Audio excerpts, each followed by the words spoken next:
Swayam Prabha. Digital India. Educated India.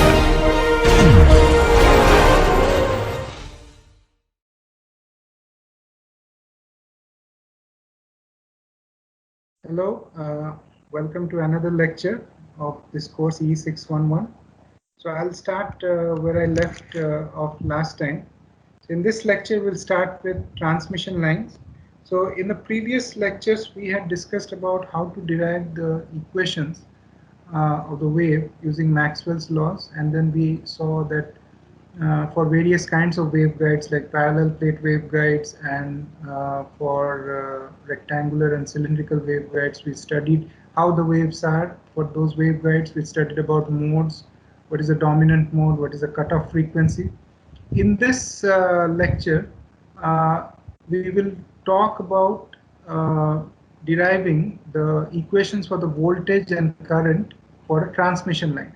So in the last class, I mentioned that uh, though voltage and current don't make much sense at microwave frequency, one reason being they are difficult to measure. The other being that they don't make much sense for single conductor waveguides like rectangular waveguides. So in the previous chapter, when we were discussing about wave equations, there we could derive the equations of the voltage and current for two conductor waveguides using Maxwell's laws. So voltage and current, when we talk about voltage and current at microwave frequencies, these are just theoretical concepts. Now you may ask, if voltage and current doesn't make any sense for single conductor waveguides, why are we discussing that? We are discussing that because they are a good tool. They are a good mathematical tool, and to model any waveguide, whether it's a single conductor or a two conductor waveguides. So in two conductor waveguides, there is a direct relationship between this theoretical concept of voltage that we are going to study now and the actual voltages and currents. But in single conductor waveguide also, if you want to study, if you want to see how that single conductor waveguide behaves in a circuit, it is useful to find an equivalent transmission line model. So the voltages and currents. So what we are going to do is we are going to find an equivalent transmission line model for every waveguide, including say single conductor waveguides.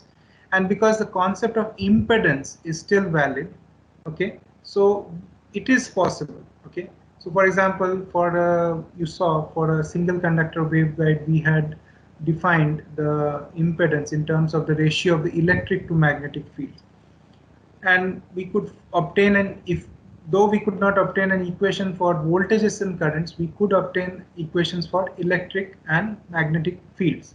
Similarly, the phase variation, as the wave propagates along the waveguide, it undergoes phase variation, and it also has a propagation constant.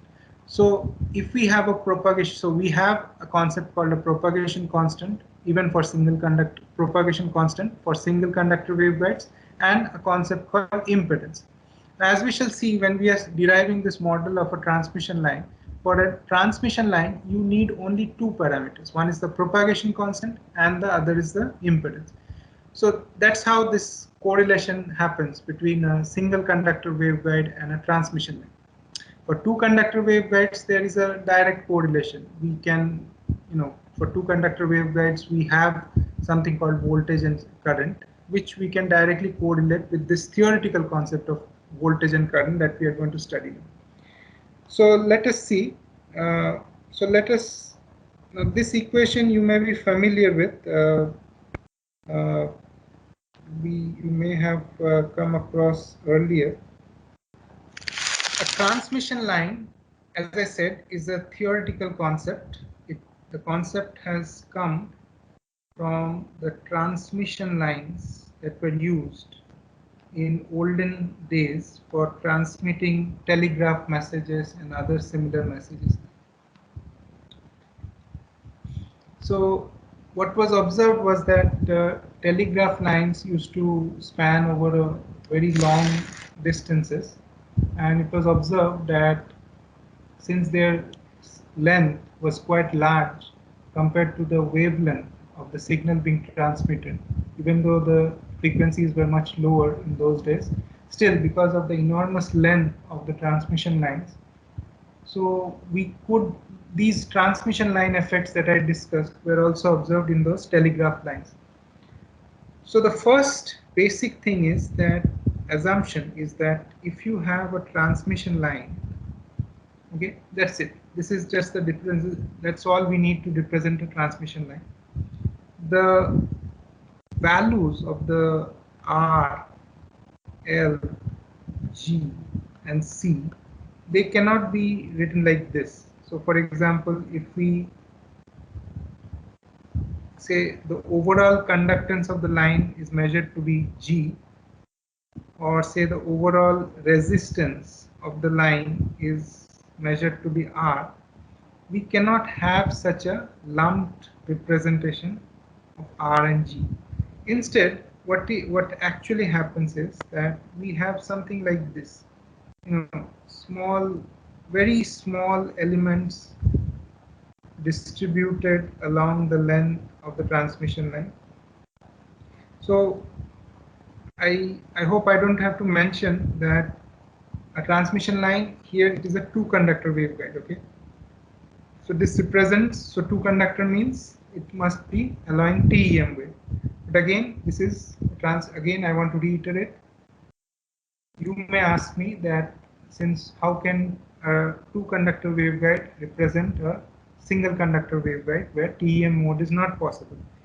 Again, this is an equivalent model. This whole concept is a theoretical concept. Okay, this is, no such element exists practically, but we will just for because we need to we need we need to have a model, a circuit model for solving circuit problems where these waveguides might be present. That's the reason we have to develop this theory. So this is a circuit model. Okay, in a an equivalent explanation could be like for example, when we write this element, this is represented by R, but does such an element really exist? Does such an ideal element really exist? No. In practical elements, you might always have some capacitance at the input or at the output. Okay, but when we write a symbol like this, we are assuming this is a perfect resistor that doesn't have any parasitic capacitance or any parasitic inductance. So this is also a theoretical concept. Okay?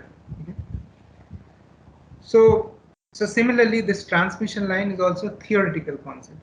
In fact, such an element doesn't exist. Such uniformly distributed parameters like R, L, G, C never exist. But we shall still assume such a distribution, such a very uniform distribution of parasitics, and we will try to derive the expression. Okay, so once again, so I will write. So this we have, instead of having any lumped components, what we have is parameters distributed like this. So say this is one small differential element, say over a length delta z. Again, after some length, we have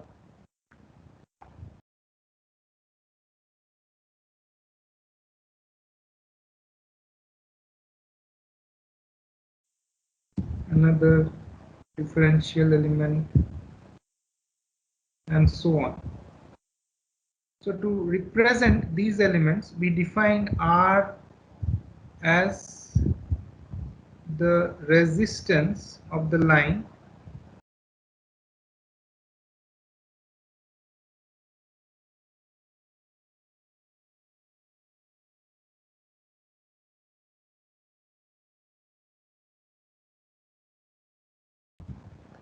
okay, so its unit is ohms per meter. Similarly, we defined L as the inductance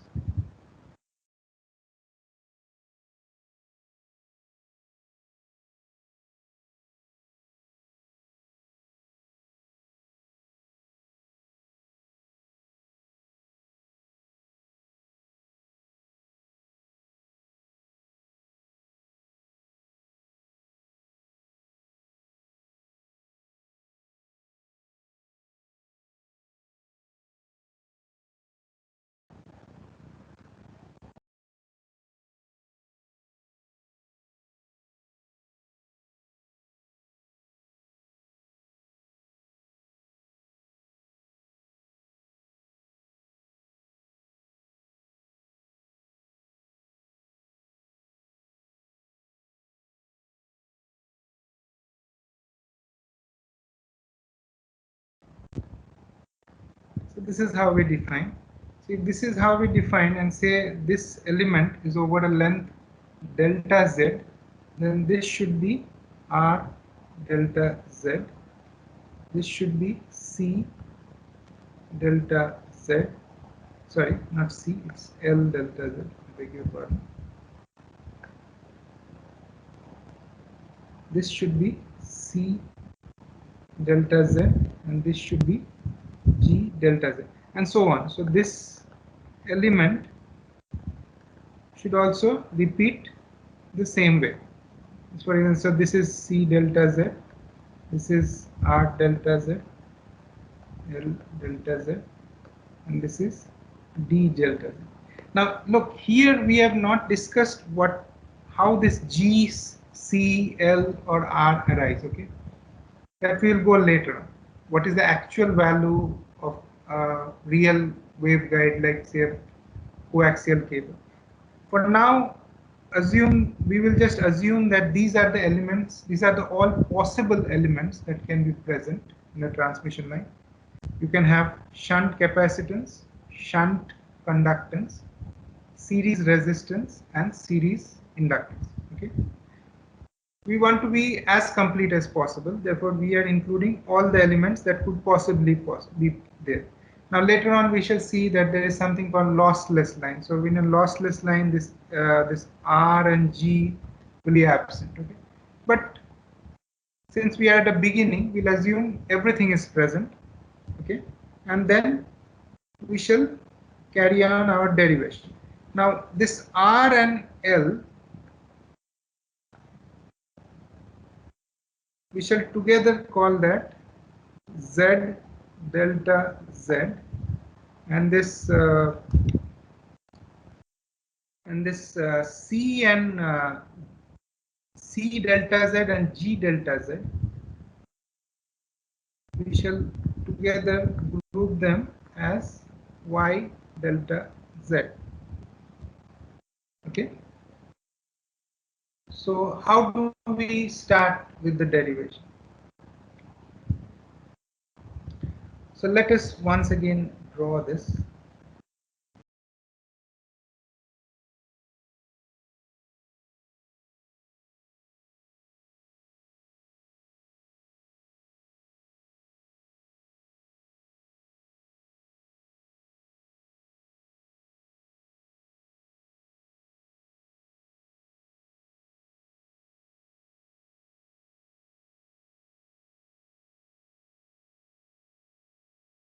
So this particular element, say, has a, say we are just considering a small length delta Z. The resistance is R delta Z. Series inductance is L delta Z. Shunt conductance is G delta Z, and shunt capacitance is C delta Z. Okay. Say the voltage at this end is VZ, and the current here is IZ, and say the current here is I of Z plus delta Z, and the voltage here is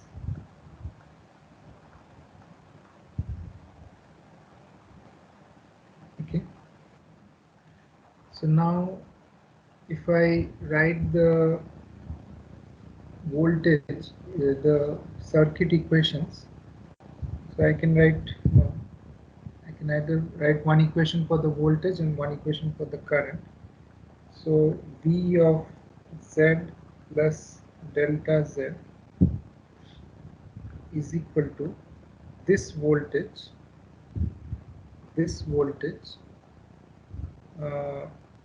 Vz minus the voltage drop across this element. Okay, so what is that? So that is I of z multiplied by z of uh, z multiplied by del delta z. Here by z, so by z I mean the combination of r delta z and l delta z. So z is equal to r plus j omega l, and similarly I can combine the shunt conductance and the shunt capacitance as y and write it as, okay. So then this is my first equation, say equation 1. Similarly I can write an equation for the current.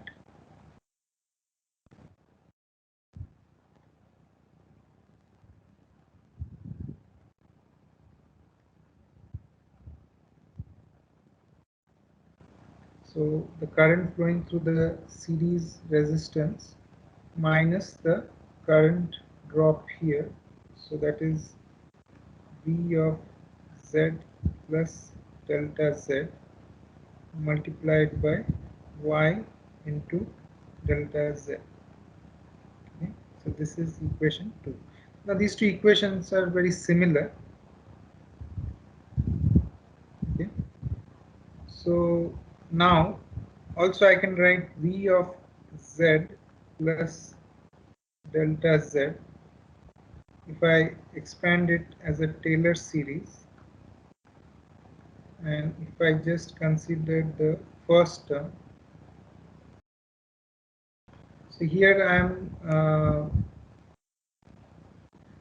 differentiating it with respect to Z. Okay. Similarly, I can write I of Z plus delta Z is equal to I of Z plus delta Z del I of Z upon delta Z. Okay. So if I call this 3, I call this 4. Okay. So now if I compare 1 and 3,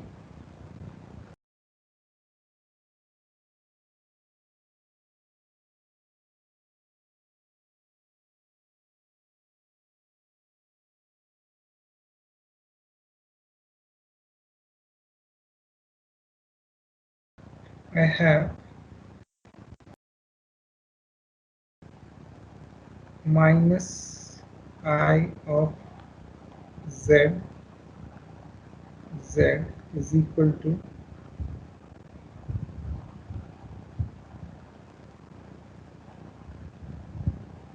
okay, or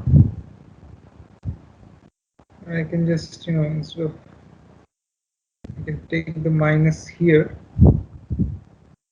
okay, and then comparing equations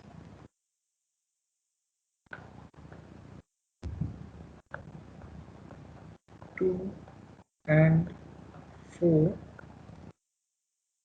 I can get sorry, when I compare equations 1 and 3,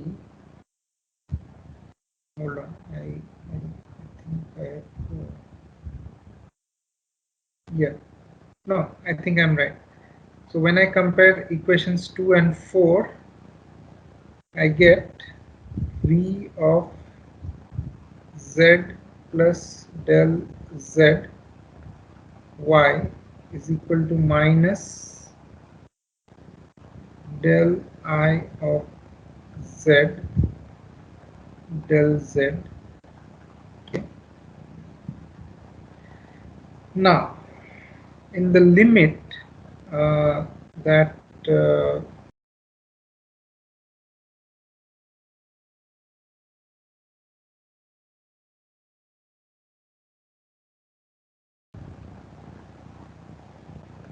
In the limit delta z tends to 0, these two equations, they reduce to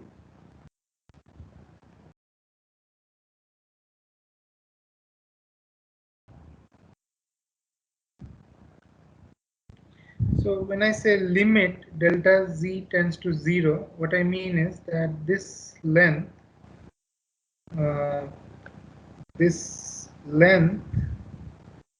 becomes very small. Okay, so it becomes a differential length delta z. Okay, that is what I mean by when the limit delta z tends to 0. Okay, so with these two equations, I can further simplify as if I take the derivative, say if I can write this equation like this.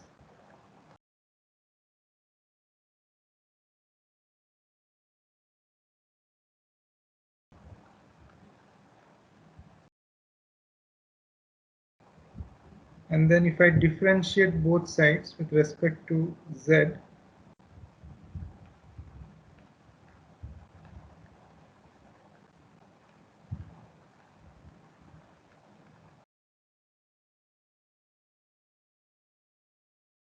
and then if I substitute this value here,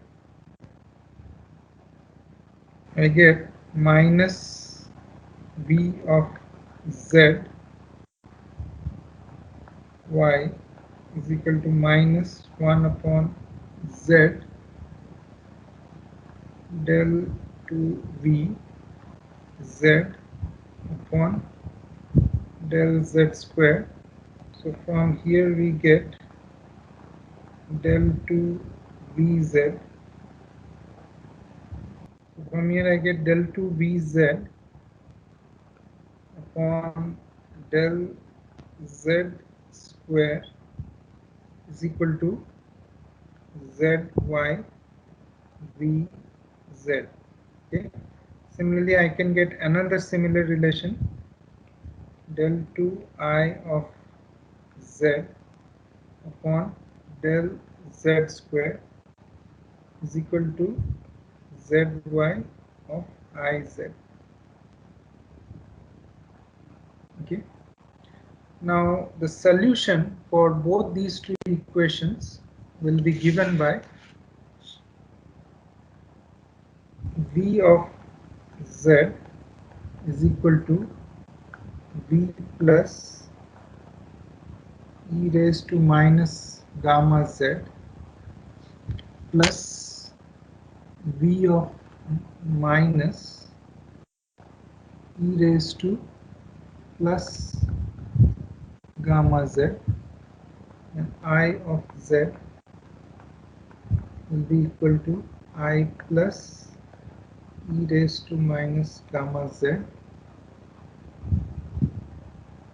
plus I minus e raised to plus gamma z.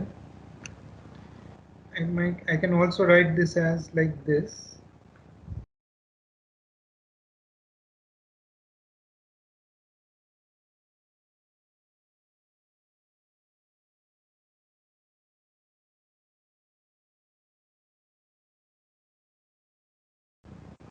Where this gamma is a complex quantity given like this, and this z0 is given like this. Z0 has the dimensions of impedance, okay, and so that Z0 has the dimension of impedance, and these V plus and V minus, these are constants that are obtained when we solve these two differential equations. Okay, so now what is the significance of this solution? What do we do with this solution? So to understand it, first let us consider the lossless case. So lossless means R and G both are equal to 0. Okay. So then this gamma, which is given by Zy, becomes equal to minus omega square Lc, which is equal to j omega square root of Lc. Z0 is equal to Z upon Y, which is equal to L upon C, and the phase velocity Vp is equal to 1 upon square root of Lc. How? Because Vp is equal to omega upon beta, and this is equal to 1 upon Lc. Now recall, when we were obtaining the equations for the voltage and current in any media, in any waveguide from the Maxwell's laws, Vp was given like this, and then for free space C turned out to be like this. Okay, so since these two have to be equal, these two equations, so we can write in free space, or in, if the transmission lines are in any other media. So what does this mean? This actually gives us another definition of this permeability and permittivity. So the permeability of a media is the inductance per unit length of a transmission line in that media, and the permittivity is the capacitance per unit length of a transmission line in that media. Okay, so this is another definition. We can also obtain an expression for the Z0. Now here I have not defined what is this. So this, even though I have stated what happens to gamma, I have not defined what this. This is what is known as propagation constant. And propagation constant has the same meaning for a transmission line as it has that of an electromagnetic wave. Observe that the expressions for voltage and current are in the form of an electromagnetic wave. Just like we had obtained an electromagnetic wave equations, these are also wave equations. And these two equations from which we started, these are very similar to our Helmholtz equation, isn't it?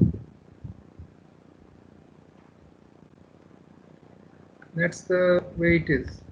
So this is almost like a similar to what we have already come across, but now we are talking in terms of the parameters like resistance per unit length, inductance per unit length, instead of parameters like permittivity or characteristic intrinsic impedance.